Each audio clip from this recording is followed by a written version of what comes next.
Well hello guys, welcome back to all of you. आज हमारे पास एक एग्जांपल है प्राइम फील्ड के ऊपर। Show that Z by P Z and P is a prime field. तो चलिए बच्चों, इस एग्जांपल को हम सॉल्व करते हैं। बड़ा इजी सा एग्जांपल है वैसे तो। जेड बाई पी जेड को आपको प्राइम फील्ड बनाना है, ठीक है। तो ये प्राइम फील्ड क्यों होती है, तो लेट्स स्टार्ट टू सॉल्यूशन। देखिए बच्चों, सबसे पहले p क्या है, हमारे पास एक प्राइम नंबर है। So here p is a prime number, here p is a prime number. और z क्या है, z हमारे पास एक इंटीजर है and z be the ring of integers, and z be the ring of integers. अब इस theorem को करने के लिए ना हमें एक लॉजिक पता होना चाहिए, जो कि हम बीएससी के अंदर सीख चुके हैं वैसे तो, बट फिर भी मैं आपको यहाँ एक्सप्लेन करूँगा उस लॉजिक को। देखो, p एक प्राइम नंबर है और z क्या है, एक इंटीजर्स की रिंग है। तो अब इस आपको पता है कि रिंग है तो उसके पास आइडियल होते हैं, तो इसका मतलब मैं एक आइडियल जनरेट कर सकता हूँ। तो देन अगर मैं ये कहूँ द आइडियल, कि मैंने एक आइडियल बनाया और वो आइडियल है मान लीजिए i, तो जो रिंग ऑफ इंटीजर्स होती है और प्राइम नंबर्स की जो रिंग ऑफ इंटीजर्स होती है उसका जो आइडियल होता है वो हमेशा होता है ये p इंटू जेड, ठीक है ना। यही बनेगा right ideal, left ideal. I hope so कि आप सबको याद होंगे। तो ये एक आइडियल बन गया, और ये एक सिंपल आइडियल नहीं है, ये एक मैक्सिमल आइडियल है जेड का, और इसको बोलोगे is ideal is a maximal ideal of Z. अब ये मैक्सिमल आइडियल का बड़ा बेनिफिट है हमें इस एग्जांपल को प्रूफ करने में, और वो क्या है, देखिए मैक्सिमल आइडियल ऑफ जेड। अब देखो दोस्तों, अब इस थ्योरम को करने के लिए ना आपको एक सिंपल सा नोट आपको ध्यान देना होगा, और वो नोट ये है कि मान लीजिए मेरे पास ना कोई, मैं बात कर रहा हूँ किसकी, प्राइम फील्ड की। तो अगर मेरे पास p प्राइम नंबर है और z क्या है, रिंग ऑफ इंटीजर्स है, तो आप इसको नोट डाल लीजिए, क्योंकि ये हम ऑलरेडी कर चुके हैं। तो p क्या है, p इज प्राइम है। p अगर मेरे पास कोई प्राइम नंबर है और z क्या है, रिंग ऑफ इंटीजर अगर हो, तो पहली बात तो हमारे पास एक आइडियल जनरेट हो सकता है, और वो हमने आइडियल जनरेट किया कौन सा, pz, ठीक है। तो आप बोलोगे कि जी एक आइडियल जनरेट हो गया, और वो आइडियल जनरेट हो जाता है p एंड z, और ये आइडियल जो होता है ये एक प्रिंसिपल आइडियल भी होता है, क्योंकि ये जनरेट हो रहा है किससे, p से, ठीक है। तो इसको प्रिंसिपल आइडियल भी बोलते हैं। और ये आइडियल हमेशा, ये ऑलरेडी जो कंसेप्ट है ये हम ऑलरेडी बीएससी में पढ़ चुके हैं, और ये हमेशा एक इज अ मैक्सिमल आइडियल होता है, ठीक है। यहाँ इस चीज़ को बड़े ही ध्यान से समझना, ये बहुत काम की चीज़ है और आगे भी आपको बहुत काम आने वाली है। तो ये जो है ना, कौन मैक्सिमल आइडियल है, पी जेड एक मैक्सिमल आइडियल है दोस्तों। अब अगर ये एक मैक्सिमल आइडियल है तो दैट इम्प्लाइज, अगर आप z बाई पी जेड एक कोशेंट रिंग टाइप बनाओगे तो ये एक फील्ड बन जाएगी, इज अ फील्ड। और इसी का ही यूज हम हमारे एग्जाम्पल के अंदर करने वाले हैं। अब आप कहोगे कि सर ये z बाई पी जेड क्यों फील्ड क्यों बन गई, भैया ये भी हमने बीएससी के अंदर पढ़ा था, आपको थोड़ा सा मैं वो भी रिमाइंड करवा देता हूँ। चलिए, साथ के साथ आपने ये लॉजिक जरूर पढ़ा होगा कि एक आइडियल कोई भी, इफ मान लेता हूँ मैं m है, ठीक है, और ये क्या है, आइडियल है, m is an ideal of a commutative ring. ध्यान देना इस बात पे, अ कॉम्यूटेटिव रिंग। अगर ये मेरा m किसी कॉम्यूटेटिव रिंग का आइडियल है, किसी रिंग r का मान लेता हूं मैं, और यहां पे था इज, ध्यान देना, अगर ये मैक्सिमल है, अगर ये मैक्सिमल है तो यहाँ पे if and only if condition थी। अगर ये मैक्सिमल है तो जो r बाई एम बनेगा ना, ये एक फील्ड होगी, इज अ फील्ड। ये हमारा काम था बीएससी का, सब बच्चे पढ़ के आए हैं बीएससी के अंदर, आई होप सो। तो ये थ्योरम सबको याद थी कि अगर मेरे पास कोई आइडियल है और वो उस रिंग, उस कॉम्पिटिटिव रिंग का मैक्सिमल आइडियल है, तो r बाई एम जब भी हम कोशेंट रिंग बनाएंगे वो एक फील्ड बनेगी। तो अभी हमें पता है कि z क्या है, हमारे पास रिंग ऑफ इंटीजर्स है, और पी जेड एक आइडियल है, और ये आइडियल मैक्सिमल होता है। तो इसका मतलब ये मैक्सिमल आइडियल, और रिंग ऑफ इंटीजर हमेशा एक कॉम्पिटिटिव रिंग भी होती है, तो ये मैक्सिमल आइडियल आपका क्या बन जाएगा, मैक्सिमल आइडियल आपका एक फील्ड, यानी कि मैक्सिमल आइडियल से जो क्वोशंट रिंग बनाएंगे जेड बाई पी जेड की, वो क्या बन जाएगी, एक फील्ड बन जाएगी। और इसी को ही हम यूज़ कर रहे हैं यहाँ पे, देखिए।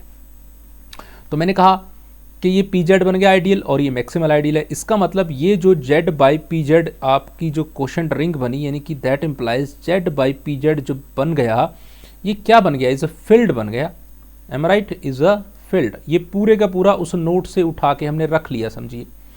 और ये सिंपल फील्ड नहीं है, ये फील्ड के अंदर एलिमेंट्स की, तो मैंने कहा कि पी से जनरेट हो रहा था, फील्ड ऑफ पी एलिमेंट भी तो बन गया, यानी कि इस फील्ड के पास कितने एलिमेंट होंगे, इस फील्ड के पास दोस्तों पी एलिमेंट ही होंगे, इससे ज़्यादा भी नहीं होंगे। अब अगर आपको इतना ये भी देखना है कि इसके पास एलिमेंट कैसे होंगे, तो वो भी मैं आपको शो करता हूँ।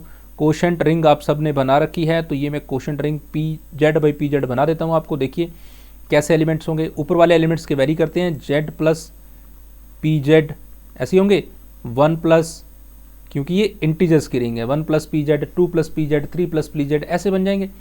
और लास्ट तक कहाँ जाएगा, p माइनस 1, क्योंकि p एलिमेंट है, इस चीज़ पे ध्यान देना, p minus 1 plus P Z, ऐसे एलिमेंट इसके अंदर होंगे। ओके, इस जेड बाई पी जेड के बस। बट हमें क्या करना है, हमें बताना है कि जेड बाई पी जेड एक प्राइम फील्ड होती है। प्राइम फील्ड क्या होती है, प्राइम फील्ड हम उसको बोलते हैं जिसके पास कोई भी सब फील्ड नहीं होती। तो अब हमें प्रूव ये करना है, टू शो, टू प्रूव, ये तो आपने पहले तो इसको फील्ड बनाया, अब ये आपको टू प्रूव करना है, टू प्रूव कि ये जो आपने जेड बाई पी जेड एक फील्ड बनाई है, ये इज प्राइम फील्ड बनाइए इसको।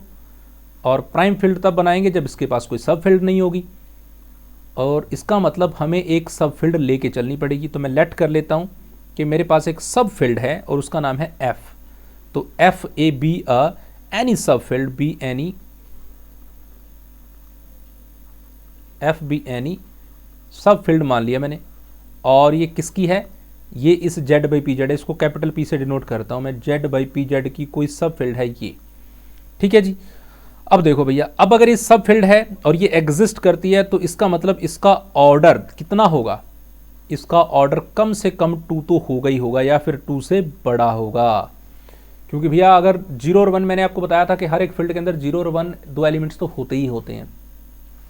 तो अब ये सब फील्ड बन रही है, इसका मतलब अपने आप में फील्ड है, तो इसका मतलब या 2 एलिमेंट होंगे या इससे ज़्यादा होंगे। अब देखो बच्चों, अब हमें पता है कि फील्ड अपने आप में ना एक सब ग्रुप, एक ग्रुप भी होती है, क्योंकि फील्ड के पास 11 प्रॉपर्टीज़ होती हैं और मल्टीप्लिकेटिव और एडिटिव दोनों ग्रुप होती हैं। तो मैं ये बात बोल सकता हूँ नाउ कि जो आपका एफ है वो क्या है, इज अ सब फील्ड, एफ इज अ सब फील्ड, सॉरी सब फील्ड नहीं, सब ग्रुप बनाना है हमें, एफ इज अ सब ग्रुप, फील्ड तो वो ऑलरेडी है ही, ऑफ पी, पी यानी कि ये वाला, और अंडर एडिशन, तो अंडर एडिशन भी होती है, अंडर मल्टीप्लिकेशन भी एक सब ग्रुप बनता है।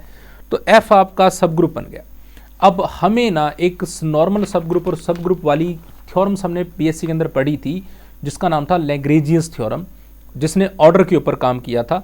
तो उसकी ऊपर मैं बात करता हूं। तो बाय लैग्रेंजियस थ्योरम, बाय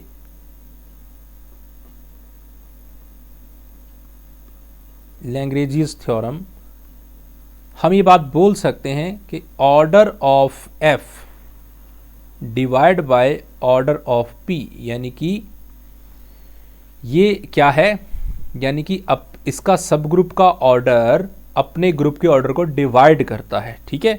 मैं इसको डिविजिबिलिटी के रूल से लिखा है, आप इसको थोड़ा उल्टा भी लिख सकते हो, मतलब ऐसे भी लिख सकते हो कि ग्रुप के ऑर्डर को, ग्रुप का ऑर्डर कौन है, पी, और उसके सब ग्रुप का ऑर्डर हमेशा डिवाइड करता है। अब ग्रुप का ऑर्डर कितना है बच्चों, प्राइम नंबर है पी, हम बात पहले कर चुके हैं, और इसका ऑर्डर आपको पता नहीं है, बट इतनी बात आपको पता है कि ये जो एफ है ये 2 से तो बड़ा है, but you know this thing कि ये जो ऑर्डर ऑफ एफ है ये कितना है, ये कम से कम 2 से तो बड़ा है, और ऊपर प्राइम नंबर है। अब आप देखो कि 2 से बड़ा आपको चाहिए और ऊपर प्राइम नंबर है, तो प्राइम नंबर को कौन सा ऐसा नंबर है 2 से बड़ा जो डिवाइड करेगा। मान ली प्राइम नंबर कुछ भी हो सकता है, मान लो मैंने कहा प्राइम नंबर यहाँ पे 13 है, तो नीचे आप कितना नंबर लिखेंगे कि 13 को वो डिवाइड करे, तो ऑब्वियस सी बात है 13 लिखना पड़ेगा। यानी कि अगर ऊपर प्राइम नंबर है और नीचे वाला जो भी ऑर्डर होगा वो डेफिनेटली उतना ही होना पड़ेगा, क्योंकि प्राइम नंबर तो अपने आप से डिवाइड होते हैं और किसी से होते ही नहीं है। तो इसका मतलब ये हो गया and p is a prime number, order of f is greater than 2 and आप लिख सकते हैं p इज प्राइम। तो ये जो ऊपर वाली आपने बात लिखी है कि ग्रुप के ऑर्डर को सब ग्रुप का ऑर्डर डिवाइड करता है, तो ये सिर्फ और सिर्फ तभी पॉसिबल है जब आप ये बोलो कि भैया जो ऑर्डर है इस सब ग्रुप का ये p ही होगा और कुछ नहीं हो सकता। यानी कि जो ग्रुप का ऑर्डर और सब ग्रुप का ऑर्डर बराबर हो गए। अब अगर ऑर्डर बराबर हो गए तो इसका मतलब ये हो गया कि ये आपका f और आपका p दोनों बराबर हो गए। अब दोनों बराबर होने का मतलब क्या है, p का मतलब क्या था दोस्तों, p का मतलब था z बाई पी जेड। तो इसका मतलब जो आपने ये सब ग्रुप लेने की कोशिश, सब फील्ड लेने की कोशिश की थी, ऐसी कोई सब फील्ड एग्जिस्ट नहीं करती है, वो सब फील्ड अपने आप में उसी के बराबर है। तो दैट इम्प्लाइज जो आपका z बाई पी जेड था ये एक प्राइम फील्ड बन गई, that is a prime field. Logic clear हुआ? तो ये बड़ा इजी सा एग्जांपल था। तो मैं आपको फिर से इसको जल्दी से ना ऑन टिप्स करा देता हूँ। देखो z बाई पी जेड को आपको प्राइम फील्ड बनाना है, तो सबसे पहले आप ये देखिए कि z बाई पी जेड एक फील्ड कैसे बनता है। तो आप लिखोगे कि p एक प्राइम नंबर है, z एक रिंग ऑफ इंटीजर्स है, तो पी जेड हमेशा जो आइडियल होगा वो मैक्सिमल होगा, और मैक्सिमल आइडियल से जो क्वोशंट रिंग बनती है वो हमेशा क्या होती है, वो हमेशा एक फील्ड होती है।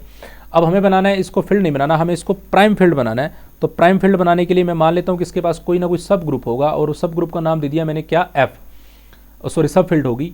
अब ये सब फील्ड आपको उसके इक्वल प्रूव करनी है बस। तो अगर ये सब फील्ड है, इसका ऑर्डर 2 से बड़ा होगा। अब ये जो फील्ड होती है ये ग्रुप भी होती है, ग्रुप होती है तो फिर ये लैग्रेंज थ्योरम को सेटिस्फाई करेगी, यानी कि ग्रुप का ऑर्डर सब ग्रुप का ऑर्डर ग्रुप के ऑर्डर को डिवाइड करता है। अब ये प्राइम नंबर है ऊपर और नीचे किसी का ऑर्डर है, तो ये प्राइम नंबर को तो सिर्फ प्राइम नंबर ही डिवाइड कर सकते हैं। तो इसका मतलब इसका ऑर्डर भी p होगा, और जब दोनों का ऑर्डर p है तो इसका मतलब जो f और p खुद z बाई p दोनों सेम है, यानी कि कोई ऐसा सब फील्ड एग्जिस्ट नहीं करता है। सब फील्ड एग्जिस्ट नहीं करता, इसका मतलब z बाई पी जेड क्या हो गया, एक प्राइम फील्ड हो गया। Bye bye, thank you so much for watching.